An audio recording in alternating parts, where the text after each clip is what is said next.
Doctor দেখিয়ে বাড়িতে চলে এলাম। মা তো বাড়িতে নেই, কী রান্না করে খাবো মাথায় ঢুকছে না। প্রায় 2টো বেজে গেছে। তো ভাবলাম ফ্রিজের মধ্যে কী আছে দেখি ব্রেড পড়ে আছে। তো 2টো ব্রেড, আমি বলছি ব্রেড নয়, সরি, 2টো রুটি। তো রুটিটাকে 2টো নিয়ে চলে গেলাম সোজা রান্নাঘরে গিয়ে গ্যাসটা জ্বেলে নিয়েছে। আর যেভাবে গ্যাসের ক্রাইসিস চলছে, মা যদি জানতে পারে মা তোমাকে মেরেই ফেলবে। যাই হোক, খেতে তো হবে কিছু, পেটে তো কিছু দিতে হবে। সকাল থেকে কিচ্ছু না খেয়ে আছি। তো হঠাৎ করে দেশি আচার, হঠাৎ করে না একটা জিনিস আমার মাথায় ঢুকলো।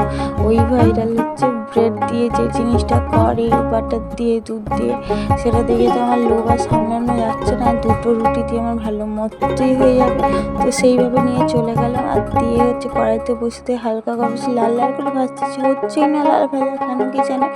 দিয়ে তো বাটার দিয়ে আস্তে আস্তে করে সব কিছু রেডি করলাম। ওদিকে মা ফোন করে বলছে, তুই খেয়েছিস, তুই তো এখান থেকে ভাত নিয়ে যেতে পারতিস, তোর কি ভাত নিয়ে যাবো? ডাক্তার গল্প করেই যাচ্ছে। আমাকে বলছে আমাকে ছেড়ে দাও। হাতে মাছের ব্যাগ, কত কিছু কিনেছি না মা, আজকে মাছ ভর্তি করে কিনেছি। তুমি তো কিছুই দেখো না কি কিনেছি না কিনেছি। হ্যাঁ দেখবো কেন, দিদিকে দিয়েছি। আর দিদি কি দেখবে, দিদি অতিরিক্ত দেখেনি। আর যাই হোক, খেয়েছিস না? রান্না করছি। কি রান্না করছি? আমি ভাত করবো। আমার ভাত খেতে ভালোই লাগছে না, ভাত কি খাবো? আর মাকে তো মিথ্যে কথা বলে দিল। মা যদি বাড়িতে জানতে পারে, এক থাপড়ে আমার মুখ লাল করে দেবে একদম। আর তারপরেও দেখো, যখন এর মধ্যে এখন দুধটা ঢেলেছে, গন্ধটা সেই উঠেছে, বাপরে বাপ, আমার তো দেখেই হয়ে যাচ্ছিলো। আমার তো মনে হচ্ছে এক্ষুনি খেয়ে নি। আর ওদিকে কিটো যখনই গন্ধ জানতে পেরেছে যে রান্না হচ্ছে, বিশেষ করে ওটা, ও তো খেতেই চলে আসছে। আর দেখলে একটা রুটির মধ্যে আমি চিনি দিয়েছি, কারণ আমি খাওয়া মানে কিরো আমার কাছে এসে বলবে আমাকেও দিতে হবে।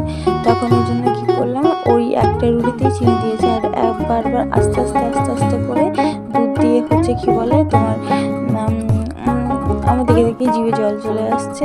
ওটাকে ভালো করে রান্না করছিলাম। আর বারবার ধরে এত গন্ধটা ভালো হচ্ছিল, কি বলবো। আর দিয়ে তারপর তো আমার রেডি হয়ে যেতে আমি ওপর দিয়ে আবার একটু বাটার দিয়েছি। হ্যাঁ, আমাদের কিন্তু একটুখানি রুটি আর বাটার খায়, কারণ ফ্যাট ফ্রিটা ওকে খাওয়ানো হয়, আমুলি বাটারটা খাওয়ানো হয় না।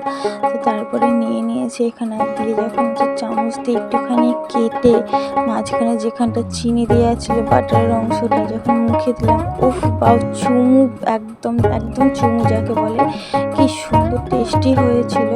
আর মুখে দিতে একদম মিলে গেছিলো।